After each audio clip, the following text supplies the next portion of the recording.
नमस्कार मित्रों, स्वागत है आपका हमारी इस मेंस बूस्टर सीरीज में, जिसमें हम किसी एक टॉपिक के बारे में विस्तार से जानेंगे किस तरह के प्रश्न उस टॉपिक से आ सकते हैं और उन प्रश्नों का उत्तर हमें किन किन बिंदुओं को ध्यान में रखते हुए लिखना होगा।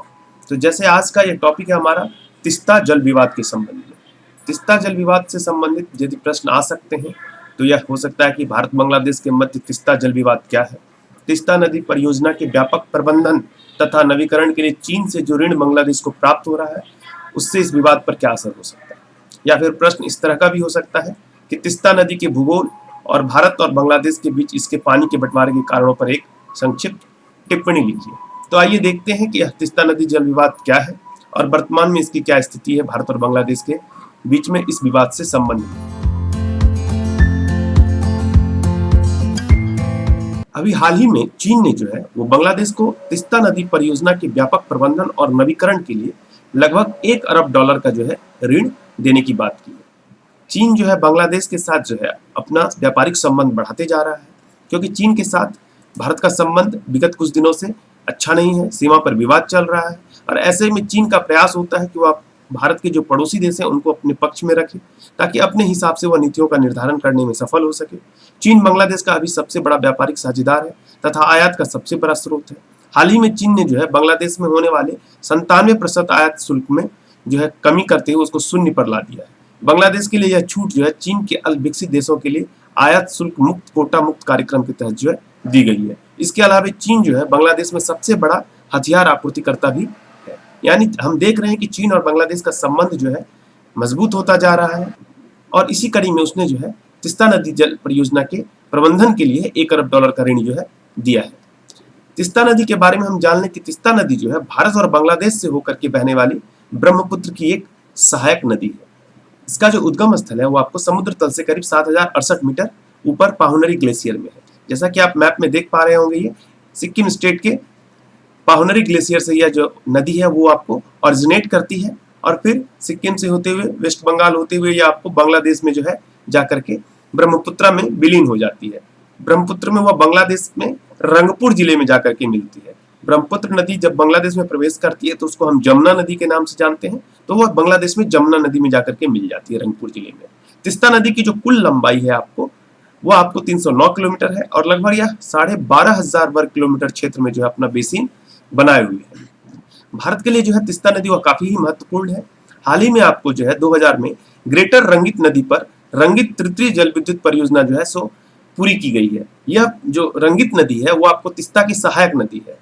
इस जल विद्युत परियोजना के पूरे होने से उस लोकल एरिया में आपको बिजली का सप्लाई जो है वो काफी अच्छा हुआ है। उसके अलावा तीस्ता भी बांध का निर्माण भी 2007 में तीस्ता नदी पर पूरा हुआ है। 87 मीटर की यह ऊंची बांध जो है लगभग 510 मेगावाट पनबिजली को पैदा करती है। यानी तीस्ता नदी हमारे लिए पनबिजली परियोजनाओं को सफलतापूर्वक संचालन करने में सहयोग दे रही है। इसके अलावा सिक्किम और दार्जिलिंग जैसे जगहों में जो है आपको इसमें रिवर राफ्टिंग का जो है आयोजन किया जाता है।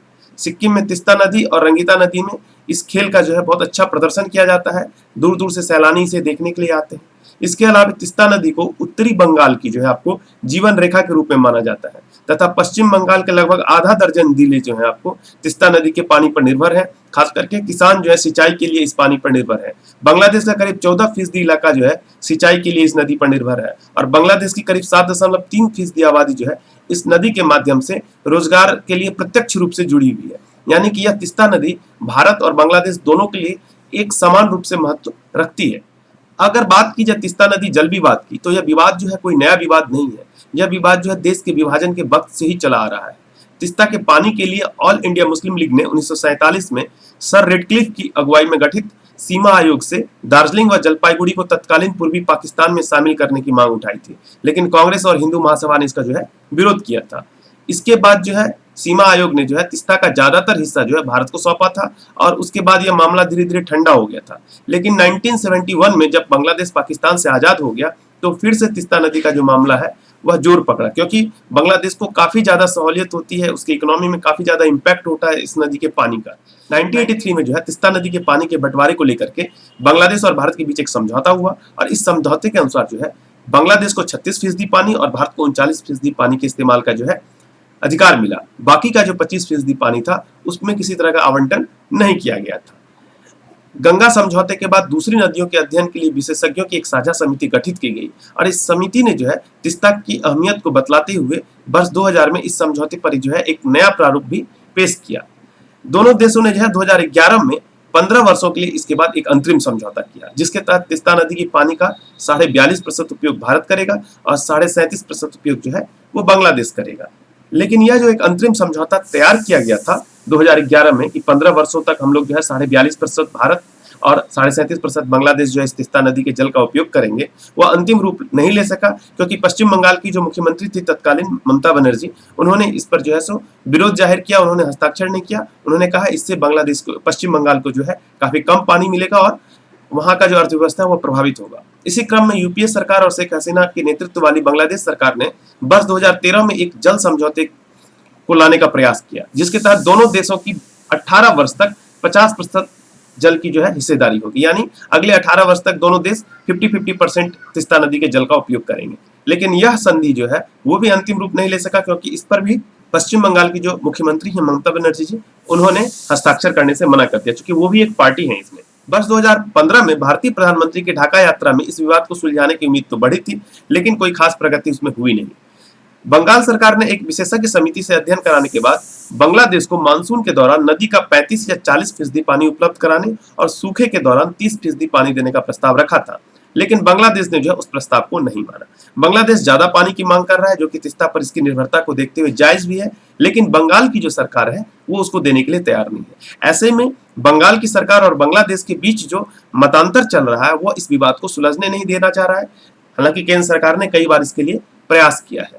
भारत बांग्लादेश समझौते के तहत किस देश को कितना पानी मिलेगा फिलहाल यह साफ नहीं है। हालांकि इसके जो जानकार है उनका कहना है कि समझौते के प्रारूप के मुताबिक बांग्लादेश को 48% पानी मिलना है, लेकिन पश्चिम बंगाल सरकार का दलील है कि ऐसी स्थिति में उत्तर बंगाल के जो 6 जिले हैं जो इस नदी के किनारे बसे हुए हैं, उनकी सिंचाई व्यवस्था जो है ठप हो जाएगी। भारत में राज्यों को सीमा पार समझौतों पर महत्वपूर्ण अधिकार प्राप्त है, जिसमें नीति निर्धारण प्रक्रिया में कई बार बाधा उत्पन्न हो जाती है। खास करके वैसे राज्य जो जिस सीमा से जुड़े हैं, वो उसके बगल वाले देश से जब किसी प्रकार की समझौता होती है तो उसमें उनको जो है हस्तक्षेप करने का कई बार अधिकार मिलता है। पश्चिम बंगाल तीस्ता समझौते में प्रमुख हितधारकों में से एक है और उसके द्वारा इस समझौते पर अभी तक हस्ताक्षर नहीं किया गया है।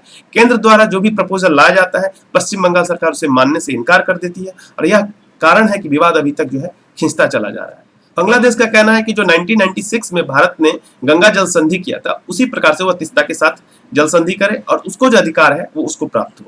इस संधि के अंतर्गत फरक्का बैराज के सतही पानी का दोनों देशों के सीमा के नजदीकी क्षेत्रों में उपयोग किए जाने संबंधी समझौता जो है गंगा जल संधि में 1996 में किया गया था। अब इन बिंदुओं के आधार पर जो निष्कर्ष निकलता है कि ऐसे समय में जबकि चीन और पाकिस्तान के साथ जो है भारत का सीमा विवाद गहराया हुआ है, चीन द्वारा लगातार भारत के पड़ोसी देशों को अपने ऋण जाल के चक्र में फंसा करके और भारत के खिलाफ उनको प्रयोग करने का प्रयास किया जाता है, आवश्यकता इस बात की है कि भारत जो है एक सार्थक पहल ले, एक बड़े भाई के रूप में एक सकारात्मक कदम उठाए और बांग्लादेश के साथ जो उसके पूर्ववत मधुर संबंध रहे हैं उसको फिर से दोबारा बहाल करने का प्रयास करे, इन विवादों को सुलझाने का प्रयास करे, ताकि चीन जो है वो अपने रणनीतिक मंसूबों में अंतिम रूप से सफल न हो सके।